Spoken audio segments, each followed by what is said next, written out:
오늘 우리에게 주시는 하나님 말씀 함께 보겠습니다. 요한복음 17장 1절에서 3절의 말씀입니다.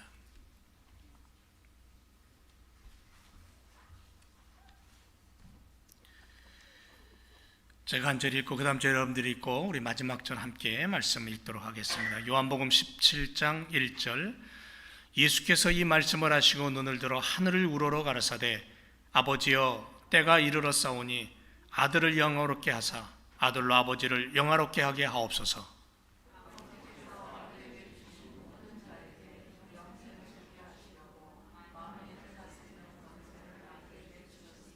다 같이. 영생은 곧 유일하신 참 하나님과 그의 보내신 자 예수 그리스도를 아는 것이니이다. 아멘. 주님의 이름으로 여러분들을 환영합니다. 우리들의 삶에 요즘 들어서 더 힘들고 어려운 부분도 있을지 모르지만 그럼에도 불구하고 우리는 믿음의 사람임을 잊지 않고 십자가의 사람임을 놓치지 않기를 주님의 이름으로 부탁을 드립니다. 오늘은 예수님의 중보기도에 대해서 함께 은혜를 나누기를 원합니다. 이제 우리는 요한이 전하는 메시지의 종결 부분에 다다랐습니다. 13장에서 최후의 만찬 석상을 우리는 보게 됩니다. 그리고 주님께서 제자들의 발을 씻기십니다. 그 사랑의 행동을 통해서 제자들에게 섬기라고, 서로 섬기라고 메시지를 주시고 교훈하십니다. 그리고 14장, 15장, 16장에 들어오면서 예수님은 십자가의 고난 이야기를 하십니다. 죽으심을 얘기합니다. 그런데 죽음만 얘기하는 게 아니라 부활도 얘기하십니다. 주님의 마음속에 뭐가 있냐면 주님이 하늘로 가셔서 승천하신 이후에 세상에 남게 될 제자들을 향하여, 두려움과 불안 속에 있는 제자들을 향하여, 이 땅을 살아가는 믿음의 성도들을 향하여 그들을 위로하고 그들의 마음을 붙잡아서 하나님의 복음 안에서 떠나지 않게 하기 위해서 그들에게 약속을 하나 하십니다. 그게 뭐냐면 다시 오겠다라는, 그리고 너희에게 핍박이 오지만 그 핍박을 성령 하나님과 함께 이겨낼 것이다라고 그렇게 약속하시며 위로하시는 말씀으로 그렇게 기록이 되어 있습니다. 이게 요한복음을 쓰고 있는 사도 요한이 우리에게 후세대들에게 전해주고 싶은 그러한 아주 강력한 메시지죠. 팬데믹을 살아가는 우리들에게 있어서 우리가 이 약속을 붙잡는다면 우리는 성령 하나님과 함께 분명히 하나님이 주신 축복을 누리는 그런 삶을 살게 될 줄로 믿습니다.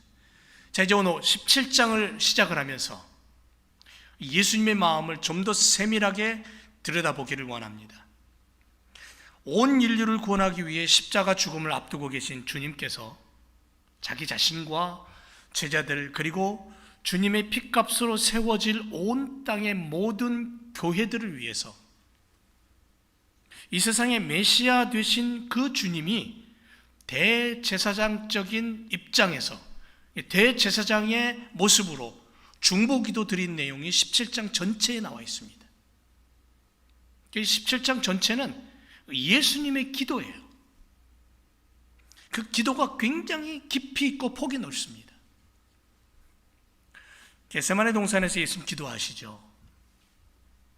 십자가에 달리시기 전날 밤에 밤이 맞도록 기도하십니다.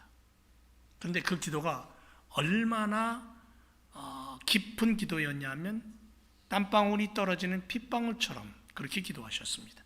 그러니까 힘쓰고 애써서 기도하셨다는 거예요. 그런데 이 겟세마네 동산의 기도는 십자가라는 죽음을 앞두고 계신 주님 자신을 위한 기도였어요. 그걸 이겨내기 위한 처절한 몸부림이었다고도 우리가 얘기할 수 있겠죠. 그런데 오늘 17장, 요한복음 17장은 예수님 자신을 위한 것뿐 아니라 제자들, 믿음의 일꾼들을 위한 폭넓은 중보기도라는 것을 알 수 있습니다. 그래서 우리는 어쩌면 이 요한복음 17장에 좀 더 깊이를 두고 예수님의 마음을 들여다보고 닮을 필요가 있다는 거죠. 예수님은 어떤 기도를 드리셨을까? 여러분, 요한복음 17장을 세심하게 읽어가면서 주님의 마음을 가지고 살아간다면 우리는 예수님의 기도를 이 땅에 보여줄 수 있는 그러한 믿음의 사람, 기도의 사람이 될 줄로 믿습니다. 오늘 그 첫 번째로 1절에서 5절, 우리가 읽은 3절까지의 말씀인데 이 부분을 통해서 함께 은혜를 나누기를 원합니다. 이 부분에서 예수님은 자신의 사역을 두고 기도하셨습니다. 예수님의 사역의 종결점이 뭐예요? 십자가의 죽음입니다. 근데 그걸로 끝나는 것이 아니라 부활이라는 것이 예수님에게 남아 있었다라는 것을 우리는 기억하면서 예수님께서 자신의 사역을 위해 기도하신 그 부분을 우리는 본받아 따라가야 됩니다. 자, 예수님께서 17장에서 기도를 드린 그 시점을 우리가 한번 더듬어 보면 설교 이후에, 말씀을 선포한 이후에 이 기도를 하셨어요. 제자들에게 하나님의 말씀을 전합니다. 하나님의 비밀을 가르쳐 주십니다. 그리고 하나님 나라의 그 비밀과 그 말씀이 무엇인가를 몸소 실천해 보이셨습니다. 그리고 나서 예수님은 기도하십니다. 이 얘기는 뭐냐면요, 오늘 우리들이 말씀 전파와 기도는 함께 간다라는 거예요. 따로 떨어져서 갈 수 없다라는 거죠. 말씀이 선포되는 곳에 반드시 기도가 있어야 되고, 기도가 드려지는 곳에는 말씀의 열매가 나타난다는 거예요. 그걸 우리는 예수님의 모습을 통해서 발견하는 거죠. 또 하나는 만찬을 나눈 이후에 기도하셨어요. 그리스도는 제자들이 성찬 예식을 통해서 하나님으로부터 주어지는 살과 피, 예수 그리스도는 그래서 성경에 뭐라 그러냐면 참된 양식이고 참된 음료라고 그렇게 얘기하셔요. 내가 주는 물을 마시는 자는 영원히 목마르지 않는다고 그렇게 우리에게 말씀하고 계셔요. 이 얘기는 뭐냐면 하나님이 우리에게 차려주신 밥상, 그 밥상에 둘러앉아 있는 한 가족, 패밀리라는 거죠. 그래서 하나님 나라 식탁 공동체로서의 축복을 이야기하고 계시는 거예요. 그리고 예수님이 자신의 사역을 위해서 구체적으로 기도할 때에 그 기도 속에는 고별 기도예요. 떠난다라는 거죠. 제자들과 이제 떠나는 거예요. 더 이상 만날 수 없습니다. 옥합을 깨트려 예수님의 발에 붓고 자기 머리털과 눈물로 씻기면서 예수님의 장례식을 준비했던 마리아도 이제는 만날 수 없습니다. 고별입니다. 그런데 예수님의 그 고별은 제물로 바쳐지는 시간이라는 거죠. 예수님이 고별 설교를 하고 있는 요한복음 17장에 들어서서 그 예수님의 마음속에는 뭐냐면 이제 나는 너희를 떠나서 죽는다는 거예요. 죽어도 그냥 죽는 게 아니에요. 처참하게 완전히 밑바닥까지 내려가는 죽음이에요. 온 몸에 살이 떨어져 나가서 피투성이가 되는 죽음, 모진 고문과 욕설을 다 받는 죽음, 못 박혀 십자가 위에서 6시간 동안 물과 피를 쏟으시면서 죽으시는 그 죽음을 얘기하는 거예요. 그래서 예수님의 고별 기도 속에는 뭐가 들어있냐면 희생이라는 것이 전제되어 있어요.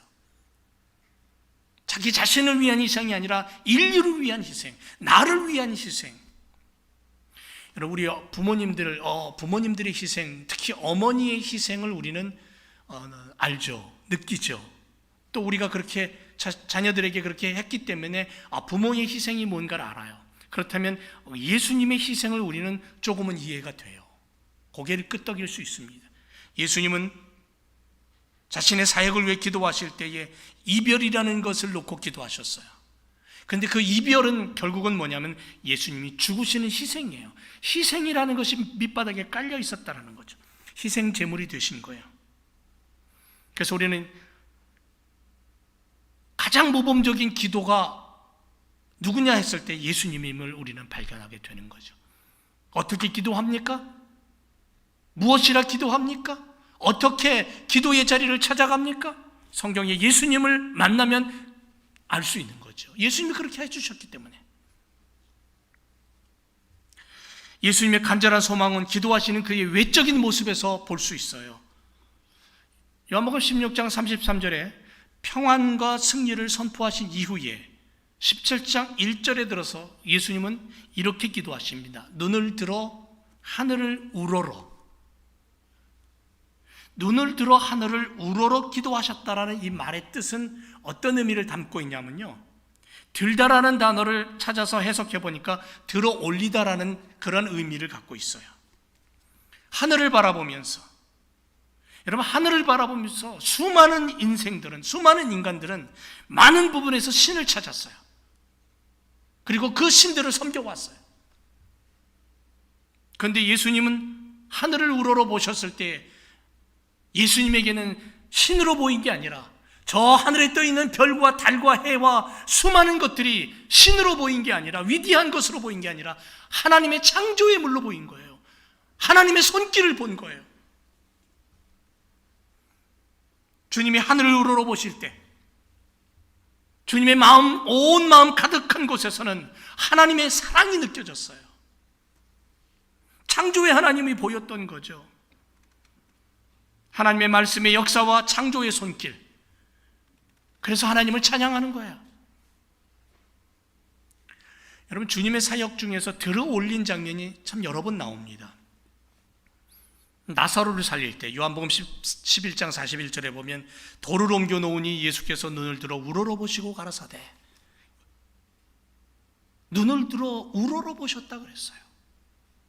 그러니까 하나님 앞에 기도할 때 예수님은 그런 모습의 기도를 많이 하셨어요. 오병이어 기적을 행할 때 마태복음 14장 19절에 보니까 무리를 명하여 잔디 위에 앉히시고 떡 5개와 물고기 2마리를 가지사 하늘을 우러러 축사하시고, 마가복음 7장 34절에 가보면요, 귀먹은 자를 고칠 때 하늘을 우러러 탄식하시며 그에게 이르시되 에바다 하시니, 에바다는 열리라는 뜻이잖아요. 열려라라는. 자, 나사로를 살릴 때 주님은 이미 죽은 자가 살아나는 부활의 승리를 보고 계셨어요. 돌이 옮겨진 다음에 온몸이 천으로 동동 감겨있는 죽은 지 나흘이 된 나사로가 걸어 나오는, 뛰어나오는 모습을 주님은 보고 계셨다라는 거죠. 5,000명을 먹이고 12광주가 낳는 기적을 행할 때에도 예수님은 보리떡 5개와 물고기 2마리로 아버지 하나님께 들어 올려 기도하셨다는 거예요. 그리고 응답이 올 거라는 걸 알고 계셨어요. 귀먹고 어눌한 자가 제자들에게 이끌려 주님 앞에 왔을 때에 주님은 그의 눈이 열리고 하나님의 영광이 드러날 것을 알고 계셨어요. 예수님은 하나님이십니다. 전능하신 분입니다. 그럼에도 불구하고 언제나 예수님은 항상 늘 하나님을 우러러 기도하시는 낮은 마음을 가지신 분이라는 거예요. 죽은 자를 살리고 병든 자를 고치고 오병이의 기적을 행했던 예수님도 기도의 자리에 서면 그 하나님을 우러러 낮은 자리로 내려가셨던 모습을 우리는 보게 됩니다. 그래서 예수님의 기도의 자리는 순종과 겸손이었어요. 기도는 겸손한 자리로 내려가는 겁니다. 겸손한 자만이 우러러 기도할 수 있다는 거죠. 그래서 시편 121편 1절에 보니까 내가 산을 향하여 눈을 들리라 그랬어요. 나의 도움이 어디서 올까? 그렇게 묻고 있던 시편 기자는 그 다음 절에 가서 뭐라고 고백하냐면 나의 도움이 천지를 지으신 여호와에게서 온다, 그렇게 고백합니다. 하나님으로부터 임하는 응답을 기대하며 눈을 들어 겸손함으로 그 하나님의 이름을 높이고 찬양하며 기도의 자세를 갖추는 주님과 같은 모습, 이게 바로 기도의 표본이라는 거죠. 주님은 당신의 사역을 놓고 요한복음 17장에서 가장 먼저 기도할 때에 바로 이 겸손의 기도를 했다는 거예요. 낮아짐의 기도. 십자가를 앞에 두신 주님의 마음은 오직 하나님을 우러러 보는 길밖에 없었다라는 것을 보여줍니다. 여러분, 십자가 포기함은 간단합니다. 십자가를 위해서 이 땅에 오신 예수님은 그 십자가를 포기하지 않고 그 순간 하나님을 우러러 전적으로 하나님께 모든 것을 맡기는 순종의 기도를 먼저 드립니다. 당신의 사역을 앞에 놓고 눈을 들어 하나님을 우러러보는 자만이 지금 내게 주어진 일의 중요성을 놓치지 않고, 오늘도 내 인생의 중요한 사건이 나를 가로막고 있고 어쩌면 사방으로 우겨쌈을 당하고 사면초가의 상황을 내가 만난다 할지라도 하늘은 열려 있음을 잊지 마시기 바랍니다. 전능하신 하나님의 손길은 늘 언제나 내 곁에 있다는 사실을 우리는 기억하면서 예수님 같은 기도의 자세가 필요한 거예요. 하늘을 우러러, 눈을 들어 하늘을 우러러 하나님 앞에 기도하던 예수님, 겸손과 순종으로 하나님께 간구하며 이 길 위에, 이 사역의 마지막에 하나님의 도우심과 역사하심을 바라보던 예수님, 그렇게 기도하던 예수님의 마음을 우리가 들여다보면 예수님은 그 마음을 가지고 기도하는 그 순간에 무덤 문을 열고 부활을 노래하는 승리까지 예수님은 맛보고 계셨을 거예요. 예수님이 이미 무덤 문이 열리고 사망 권세 깨트리고 부활하여 하나님의 존귀와 영광과 살아계심을 선포하시는 그 모습을 예수님은 보고 계셨을 거예요. 여러분, 기독교는 부활의 종교입니다. 사망이 물러가고 어두움이 사라지고 죽음을 이긴 승리를 노래하는 종교가 바로 오늘 우리들의 성경의 하나님이 있는 기독교예요. 부활의 증거를 가지고 사는 삶이 성도들의 삶이에요. 그래서 예수님은 그것을 제자들에게 가르치시기 위해서 기도의 입을 가장 먼저 여셨던 거예요. 오늘 우리가 기도할 때에 예수님 같은 기도의 모습으로 낮아질 때에 우리는 부활의 승리를 노래하게 될 줄로 믿습니다.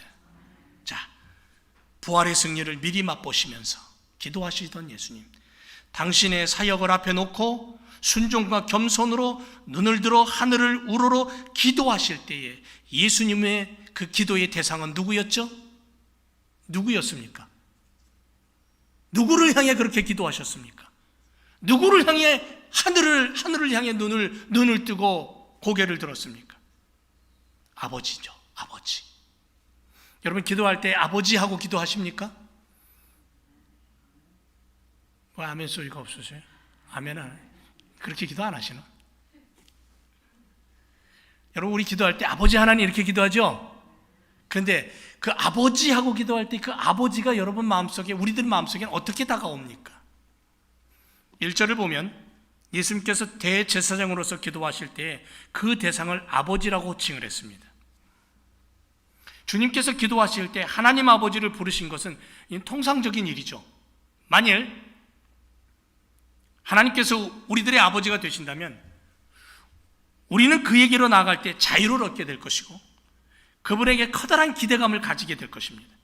그래서 예수님은 17장에서 하나님을 거룩한 아버지라고 11절에 가서 얘기합니다. 25절에 가서 뭐라고 하냐면 의로우신 아버지래요. 하나님 아버지하고 부를 때에 그 하나님을 부르며 기도의 자리를 찾을 때 우리에게는 소망이 있는 거예요. 소망이 있는 거예요. 예수님께서 아버지 하며 기도할 때 그 기도는 굉장히 친밀감을 가진 관계 속에서의 기도였다는 것을 우리가 느낄 수 있습니다. 육신을 입은 우리들이 때로는 아버지에 대한 생각이 깊지 않을 때가 있어요. 아버지에 대한 마음이 깊지 않을 때가 있습니다. 어떤 분은요, 어렸을 때 너무너무 상처를 많이 받아서 아버지 하면은 거부감이 있는 그런 사람들도 있습니다. 그런 분들도 있어요.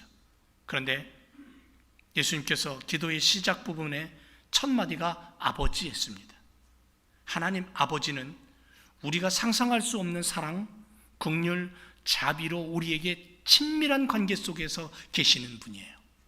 굉장히 가까이, 아주 가까이, 그리고 늘 언제나 응답의 손길을 내밀고 계시는 아버지이십니다.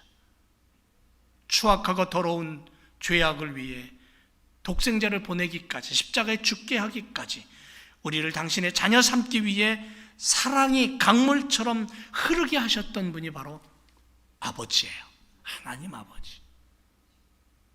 예수님께서 우리에게 가르쳐주신 주기도문, 마태복음 6장 9절에 나오죠. 그 주기도문에 이렇게 기도하라 그랬죠. 하늘에 계신 우리 아버지.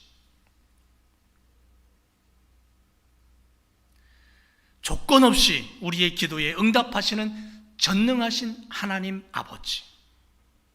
여러분, 우리가 이제 그동안 그렇게 기도해 왔지만 오늘 이 시간 이후로 다시 한번 기도할 때 하나님 아버지 할 때 그 하나님 아버지는 나에게 가장 가까이서 가장 친밀한 관계로 내 곁에 계시는 분, 들으시는 분, 응답하시는 분, 아시는 분, 그런 마음으로 기도해야 될 줄로 믿습니다.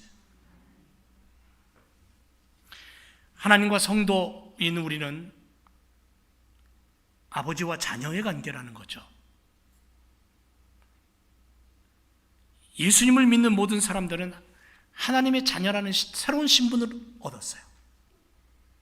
이전 것은 지나가시니 보라 새 것이 되었다 그랬어요. 천국 백성입니다. 그래서 그분과 매우 특별한 관계 속에 있는 거예요. 친밀한 관계 속에 살아가는 거예요. 그래서 기도의 자를 찾으면 그 아버지가 기다렸다는 듯이 우리 기도에 귀를 기울이셔요.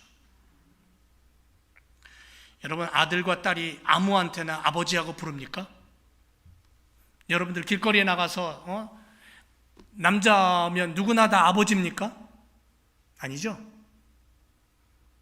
아무 상관도 없는 사람을 향해서 내 딸이라고 내 아들이라고 말합니까? 아니죠. 그렇게 안 합니다.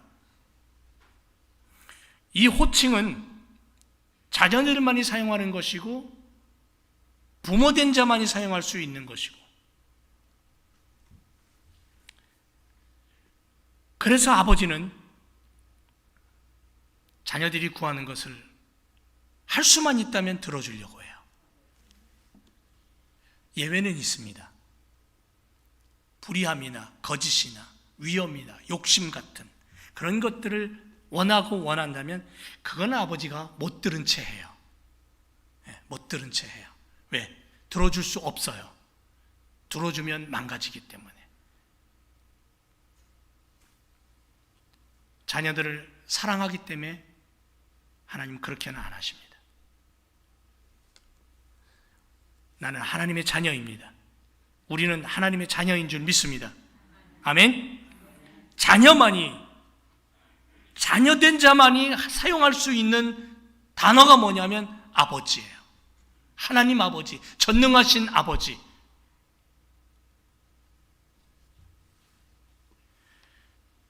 여러분, 하나님을 아버지라고 부르고 싶습니까? 주님이라고 부르고 싶습니까? 차이가 좀 있어요. 아버지라는 호칭은 아들과 딸의 관계 속에서예요. 그런데 주라는 호칭은 종의 위치에서 부르는 호칭이에요. 차이가 있어요. 그렇다고 주라는 호칭이 잘못됐다라는 거 아니에요. 친밀감을 이야기하려니까 지금 이 부분을 얘기하는 거예요. 아버지 하는 것과 주 하는 것과 어떤 게 더 가까이 다가갈 수 있느냐는 거죠. 우리는 예수님이 기도하실 때에 당신의 마지막 사역의 길을 놓고 기도하실 때에 눈을 들어 하늘을 우러러 기도하시던 그분이 첫 마디가 뭐냐면 아버지였어요. 우리도 주님을 향해서, 우리도 하나님을 향해서 기도할 때 아버지라는 그 호칭을 자신 있게 부를 수 있어야 돼요. 아버지 하고 아빠 하고, 아바 아버지, 아빠 아빠라는 뜻 아니에요. 아바가. 그렇게 기도할 때에 요한복음 16장 24절에 뭐라 그런지 아세요? 지금까지는 너희가 내 이름으로 아무것도 구하지 아니하였지만 구하라. 그리하면 받으리니 너희 기쁨이 충만하리라. 이건 아버지 하나님이 기다렸다는 듯이 우리에게 주시는 축복이에요. 약속이에요. 자녀들이 자신의 요구에 대한 아버지의 응답을 신뢰한다면, 내가 기도하고 아버지하고 부를 때에 아버지께서 들으시고 분명히 응답하실 것이라는 그 아버지 하나님을 향한 신뢰감이 있다면, 신뢰의 마음이 있다면, 영적인 아버지 하나님은 우리를 향해서도 그와 같은 신뢰감으로 다가오신다는 거예요. 무릇 하나님의 영으로 인도함을 받는 그들은 곧 하나님의 아들이라. 너희는 다시 무소하는 종의 영을 받지 아니하였고 양자의 영을 받았으므로 아바 아버지라 부르짖느니라. 로마서 8장 14절에 얘기해요. 얼마나 놀라운 축복인지 모릅니다. 자녀의 입장에서 아버지께 부르짖어 응답과 축복과 승리를 누릴 수 있는 그러한 삶이 우리에게 필요한 거예요. 시간이 우리에게 필요한 거예요. 그래서 예수님도 정말 기도할 때 아버지 하고 기도했어요. 예수님의 사역이 얼마나 무거운 겁니까? 온 인류를 위한 대속의 죽음이에요. 근데 예수님은 그 길을 앞에 놓고 아버지 하고 기도했어요. 여러분, 우리가 많은 말이 필요한 게 아니에요. 멋진 말, 철학적인 문구가 하나님 앞에 필요한 게 아니에요. 아버지가 필요한 거예요. 기도할 때 아버지, 아버지, 그 한 단어, 그 한 말이 결국은 우리 하나님의 마음을 움직이게 할 줄로 믿습니다. 두 번째로 예수님은 때가 이르렀다고 기도하셨어요. 예수님의 기도는요, 때의 기도입니다. 예수님은 아버지 하나님의 뜻에 전적인 순종으로 달려오셨어요. 전적인 순종이에요. 그리고 마지막이 십자가임을 알고 계셨어요. 바로 그 골고다 십자가 위에서까지 순종의 걸음을 옮기는 주님을 우리는 발견해요. 예수님은 그래서 먼저 자신을 위해 기도하실 때에, 예수님이 기도를 받으실 때에는 하나님과 동등한 분이에요. 그런데 예수님께서 기도하실 때는 한 인간으로서 하나님 아버지께 기도하시는 모습을 발견하는 거예요. 자신을 위해서 기도하신 후에 제자들을 위해 기도하셔요. 그런데 놀라운 것은 예수님은 제자들을 위한 기도보다 자신을 위한 기도가 훨씬 짧다는 거예요. 우리도 그러죠. 나를 위한 기도보다는 아들, 딸을 위한 기도가 더 길잖아요. 더 세밀하잖아요. 이게 주님의 마음이에요. 그래서 1절에 주님은 아버지여 때가 이르렀사오니, 하나님의 정하신 때가 도래했다라는 거예요. 하나님 아버지의 뜻에 따를 준비가 되어 있다라는 결의에 찬 고백이에요. 예수님께서는 언제든지 하나님 아버지의 뜻에 철저하게 복종하셨던 분이에요. 여러분, 예수님이 이 땅에 계시는 동안에 어느 것은 하나님의 뜻에 따르고 또 어떤 것은 자기 뜻대로 하는 그런 방법으로 예수님은 살지 않으셨어요. 3년 반의 공생의 기간 동안 예수님의 사역을 우리가 마태, 마가, 누가, 요한을 통해서 살펴보면 절대로 예수님은 그 어떤 것도 자기 뜻에 따르는 방법으로 사역하지 않으셨어요. 주님은 전폭적으로 아버지의 뜻에 순복하셨어요. 예수님은 하나님의 뜻에 있어서는 취사 선택 없었어요. 그럼 뭐가 있었냐? 전적 순종만 있었다는 거죠. 여기서 우리는 예수님을 통해 하나님의 뜻에 대한 우리 인생들이 취해야 될 방법을 깨닫게 돼요. 그게 바로 뭐냐면 온전한 순종이죠. 그분이 무엇을 명하시든 우리는 골라서 내가 편하고 쉽고 마음에 드는 것만을 선택하는 생각, 우리는 일절 버려야 된다는 거예요. 온전하면서도 조건 없는 무조건적인 순종, 행함, 이게 필요하다는 거죠. 확인된 그분의 뜻이나 계획 앞에서 우리 개인이나 전체의 생각 중요하지 않아요. 하나님 뜻은 우리에게 있어서 언제든지 최우선이 되어야 된다. 그 예수님이 우리에게 보여주신 모습이라는 거죠. 왜? 아버지 하나님께서는 우리들을, 자녀된 우리들을 가장 잘 알고 계시기 때문에. 그래서 마태복음 7장 11절에 이렇게 말씀합니다. 너희가 악할지라도 좋은 것으로 자녀들에게 줄 알거든 하물며 하늘에 계신 너희 아버지께서 구하는 자에게 좋은 것을 주시지 않겠느냐. 여러분, 하루에 여러분 머리카락이 몇 개 빠지는 줄 아세요? 샤워 끝난 다음에 여러분 빠진 머리카락 샤워탑에서 세십니까? 몇 개 빠졌나? 모르죠? 심지어는 내가 지금 내 머리카락이 전체 몇 개인지도 몰라요. 그거 셀 필요도 없고 셀 수도 없고. 그런데 아버지 하나님은 그것까지도 알고 계신대요. 이 성경이 말해요. 그것까지도 세신 바 되신 분이 내가 아버지하고 부르는 바로 그분이라는 거예요. 그러면 내 마음 깊숙한 곳에 남편도 모르고 아내도 모르고 자식들도 모르는 내 깊은 속마음 속에 있는 그 어떤 문제도 주님 모르실까요? 아신다는 거예요. 근데 우리는 주님이 모르실 것처럼 착각하고 숨기라고 하죠. 그것만큼은 내놓으려고 하지 않죠. 그것까지 주님 앞에 오픈하고 이렇습니다라고 내 하나님 아버지 앞에 나아갈 때에 우리는 하나님의 축복을 누릴 수 있는 거예요. 예수님이 그러셨다라는 거죠.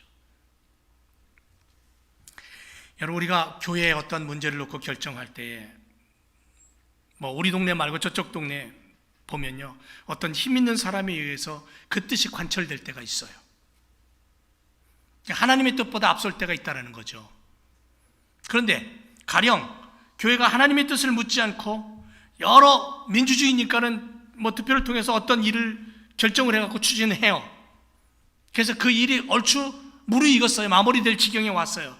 그런데 기도하다 보니까는 일을 하다 보니까 이게 하나님 뜻이 아니에요. 그럼 어떻게 해야 돼요? 하나님 뜻이 아닌 것을 알았어요. 그럼 어떻게 해야 됩니까? 하던 일을 계속 해야 됩니까? 멈춰야 됩니까? 그럼 여러분들 마음속에 답입니다. 너희가 악할지라도 좋은 것을 자식에게 줄 줄 알거든 하물며 너희 천부께서 구하는 자에게 성령을 주시지 않겠느냐? 너가 보면 11장 13절에 그렇게 말씀해요. 뭘 얘기하냐면 절대적인 하나님, 우리의 머리털까지 세신 바 되신 그 하나님 앞에 우리가 어떤 일을 할 때에도 그 일이 하나님의 뜻이 아니라고 깨닫게 되는 그 순간 우리는 과감하게 멈추어 서서 하나님 어떻게 해야 됩니까? 묻고 하나님의 뜻에 우리의 걸음과 생각과 우리의 모습을 돌이켜야 된다는 거죠. 그래서 우리에게 성령을 주시는 거예요. 성령이 내게 오시면 하나님의 뜻을 깨닫고 하나님의 방법을 알게 되기 때문에 하나님의 일을 하게 되는 거예요. 예수님은 그렇게 사셨다는 거예요. 우리가 이 두 가지를 좀 심각하게 생각해야 됩니다. 하나는 뭐냐면 나는 무슨 일을 결정하고 추진할 때 하나님의 뜻을 묻거나 확인하지 않습니다 라는 문제 하나와, 또 하나는 하나님의 뜻임을 알면서도 현실적인 욕구나 요구에 어떤 힘에 밀려서 외면하는 경우가 있다는 거예요. 이 두 가지가 굉장히 위험하다는 거죠. 이 둘 다 우리가 철저히 조심하고 배제해야 될 문제들이죠. 왜냐하면 이 실패의 걸음이기 때문에 그래요. 여러분, 이스라엘의 초대 왕이 누구냐면 사울 왕입니다. 그가 망하게 된 원인이 사무엘상 15장에 나옵니다. 한마디로 얘기하면 불순종입니다. 그는 하나님의 말씀을 들었어요. 사무엘을 통해서 하나님의 뜻이 무엇인가 알았어요. 그런데 현실적인 요구는 아니에요. 두 개를 놓고 저울질을 하다 보니까 백성들의 요구와 자기에게 지금 다가오는 압박이 현실적인 무게가 더 무거운 거예요. 그래서 기울어 버려요. 그런데 결국은 그것 때문에 사무엘 선지자로부터 책망을 들어요. 그리고 하나님은 수만 번, 수천 번 제사보다도, 제물보다도 하나님은 순종을 원하신다라는 사무엘의 책망을 듣게 됩니다. 하나님께서 우리에게 무엇이든지 명하시면 그것이 선택의 요구가 아니라 순종이라는 사실을 우리는 명심하고, 그래서 늘 어느 때든지 어떤 상황이든지 우리는 기도의 자리를 먼저 찾고 묻는 습관을 들여야 된다는 거예요. 예수님은 그렇게 사셨다는 거예요. 하나님 아버지의 때가 이르렀음을 아셨어요. 그리고 그 하나님의 뜻을 따라 행하기를 원하셨어요. 하나님의 뜻을 온전히 쫓는 것은 수많은 사람들이 인정하고 지지하는 놀라운 가시적인 그 어떤 업적보다도 훨씬 더 때로는 어렵고 때로는 분별하기 힘들지 모르지만 귀하고 위대한 길이라는 거죠. 그래서 베드로전서 4장 2절에 베드로는 이렇게 고백합니다. 그 후로는 다시 사람의 정욕을 쫓지 않고 오직 하나님의 뜻을 쫓아 육체의 남은 때를 살기를 원한다. 베드로의 고백입니다. 사도 바울도 그렇게 고백했잖아요. 육체를 잃고 사는 동안 나의 남은 시간을 온전히 하나님의 뜻을 쫓아 살기를 원한다. 이게 바로 제자된 삶이고 하나님의 자녀된 성도들의 삶의 자세라는 것을 우리는 예수님을 통해서 발견하는 거예요. 그래서 예수님이 요한복음 17장 기도를 시작하면서 가장 먼저 사역을 놓고 기도하실 때에 그 기도의 포인트는 뭐냐면 때가 이르렀습니다. 하나님 이제 때가 되었습니다. 그 때가 되었다는 것은 뭐냐 하면 하나님의 손길을 전적으로 의지한다는 거예요. 전적으로 따라가겠다는 거예요. 사랑하는 제일교회 성도 여러분, 주님은 깊이 세밀하게, 정말 세밀하게 기도하셨어요. 이 기도가 올려지면, 이 기도가 하나님 앞에 올려지면 이제는 골고다를 향해 세상 죄를 짊어지고 가시는 제물로서의 예수님의 모습을 보게 돼요. 물과 피를 다 쏟고 다 이뤘다 하고 죽으셔요. 그때 그 순간까지 주님은 알고 계셨고 기도 속에서 느끼셨어요. 그리고 무덤문을 열고 부활하심까지 예수님은 기대하고 그 길을 걸어가시는 거예요. 팬데믹 시대에 살아가는 사랑하는 성도들, 주님과 같은 심정으로 기도의 자리를 찾는 하나님의 자녀가 되시기 바랍니다. 늘 하늘을 우러러 겸손한 마음으로 주님처럼 기도하고 아버지 하고 아버지를 향해 애틋한 마음으로 부르짖으며 하나님과의 긴밀한 관계 속에서 이 땅을 살아가고, 그렇게 사는 우리들에게 하나님 성령을 보내셔서, 하나님께서는 성령을 보내셔서 우리의 길을 인도하시고 우리의 걸음을 인도하시고, 그래서 단장한 신부처럼 이 땅을 살다가 주님 오시는 날 저 천국에서 승리를 노래하는 그런 인생으로, 하나님의 일꾼으로 우리를 그렇게 이끌어 가실 줄로 믿습니다. 기도하겠습니다.